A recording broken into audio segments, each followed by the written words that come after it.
Hello, everybody. This is Fernando for the latest The Suffering podcast. Well, I was watching a little bit more of the gameplay the other day, and I came across this new creature encountered within the game. It's somewhere within Chapter 4, to be specific, and it has to do with a creature that again mimics a form of execution within today's prison system. Probably pretty much the only one left, essentially, unless there's others out there that I might not know of in the US.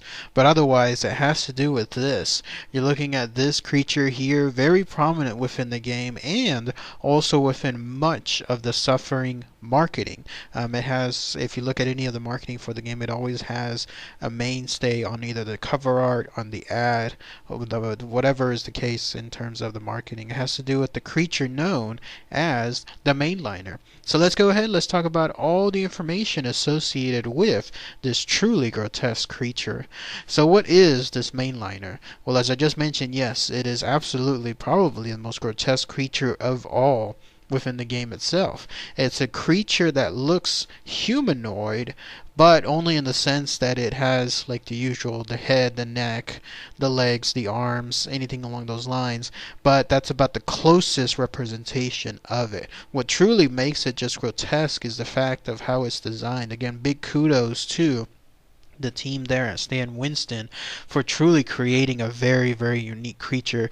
It's no wonder again that it has a mainstay within much of the marketing for the game. So the creature is smaller than the other ones encountered within the game, probably the smallest one actually. It has this weird decaying orange skin, almost like it's withered away or like it's rotting away. And then perhaps its most distinct trait has to do with these syringes that seem to appear both on the back and then in some places other parts of his body, but most prominently with regards to its eyes, each one of them coming out straight from the eye socket as if they are the eyes itself of this Mainliner. Each syringe is of course supposed to represent the death by lethal injection, and it has a very stereotypical look to it when it comes to the lethal injection, because they look like syringes when in actuality, I don't think that's what the case is now. Somebody help me out on that.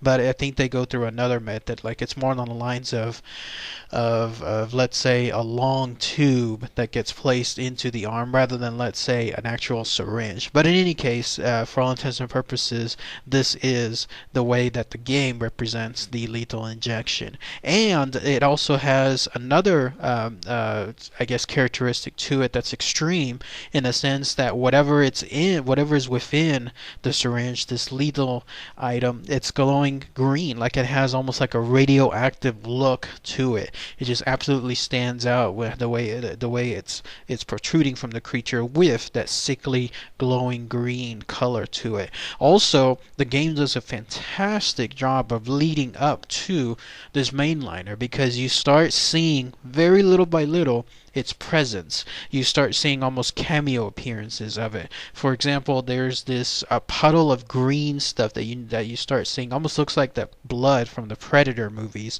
You start seeing it slowly but surely around certain parts of the game. And then you start seeing some of the prisoners and some of the correction officers dead with those glowing green syringes on top of them. And then you start seeing some of the enemies. Interesting twist. Some of the enemies also dead with those green syringes. The next cameo is you're looking through one of the cameras and you see a Mainliner scurry around in the far corner very quickly, just like a second or so, but it gives you an idea essentially of what you're going to run into. And then finally it makes its great debut in this sense with one of those other enemies slashing around about to try to break through, in this case one of the glasses, a Slayer to be specific. This Mainliner jumps on its back and then takes out the Slayer in front of your eyes. So there you see it in person for the first time, and you also see essentially its characteristic. It's a creature that is nomadic. It's like on its own. It attacks both humans and other monsters. I don't quite recall any of the other monsters yet attacking other monsters, just this one, this mainliner. No reason given as to why it seems to attack other monsters also, other than the sense that it's just, again, nomadic. That seems to be the case. More about the way it looks, it seems to have these limbs on it, like I mentioned earlier, these humanoid limbs, but they are very skinny, very withered away, almost, I believe the term is vestigial. Like, let's say they haven't been used in a long, long, long time, and so they have been withered away. Its legs is its more prominent thing. So that's why it has this grotesque way that it walks. Like, it has to slither around on the floor in a very painful manner. It screeches, it hollers every time it does so.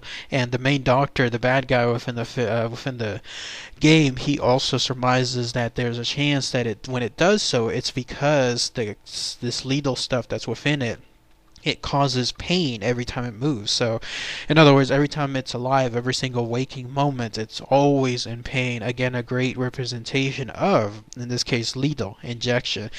Another interesting thing about this mainliner is it can almost teleport. Not directly in the sense like you would think in a movie where it just disappears and appears somewhere else. But no, in this case it uses blood in order to teleport. It's definitely like it's almost going into another dimension and then popping up elsewhere. So it has a great introduction there too, whenever one of the supporting characters, another prisoner that tags along with Torque, he's inspecting a large puddle of blood, and then he sees it boiling, and then lo and behold, this mainliner jumps right out of it. Obviously, in terms of physics, it's not supposed to happen at all, because there's nothing underneath the blood other than concrete, other than the floor itself, and yet there is the mainliner jumping out of it. And then in other parts of the game, when you see it slither away after it's being attacked, it's trying to escape Torque, maybe to recoup, get some energy back. It goes back into those puddles of blood and then disappears into them. So a great twist on that part too, because now you're going to have to try to not only escape a lot of the other monsters, a lot of the other dangerous situations, but you're also going to have to keep a lookout for those insignificant puddles of blood. You've seen them throughout most of the game. Now all of a sudden they have a second meaning, and so that creates a good bit of tension. When I was watching the game afterward, there I was also looking for those puddles of blood at the same time. But that's it. That's all the information really tied to the mainliner. It does make an appearance yet again in the sequel, but I'm going to save that again for the time that I start making videos of that second game. But what do you guys think? The mainliner, quite possibly the most sickening humanoid type creature encountered within the game, almost like something straight out of Silent Hill. This creature would have done a great job appearing within any of the games of the Silent Hill franchise. They would have made a notable entry within it. So, alright everybody, thanks again as always. Take care.